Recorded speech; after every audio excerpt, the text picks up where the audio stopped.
Parallèlement au débat sur la fabrication et l'accès aux vaccins qui se tient depuis ce 24 juin entre l'Union africaine, l'Organisation mondiale de la santé et les Nations unies, plusieurs pays africains s'activent autour de la problématique du vaccin contre le Covid-19.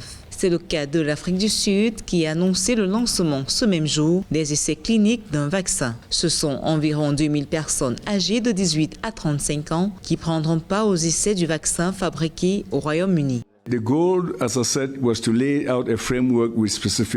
L'objectif de cette conférence était de positionner l'Afrique dans le cadre des échanges avec les producteurs de vaccins et pourquoi pas évaluer notre capacité à produire nous-mêmes nos propres vaccins.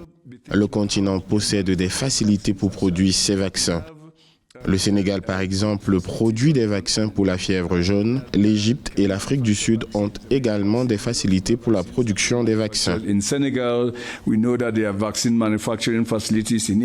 Le 19 juin, c'est le Nigeria qui a également fait savoir qu'un groupe de scientifiques de l'université d'Adeleke, dans l'état d'Eda, a mis sur pied un vaccin préventif. Un projet de 7,8 millions de naira, financé par le Trinity Immunodeficiency Laboratory et Helix Biogen Consult. Les chercheurs ont tenu à préciser qu'il faudrait au moins 18 mois pour une large utilisation du vaccin, le temps d'effectuer des analyses supplémentaires et d'obtenir les approbations requises par les autorités médicales.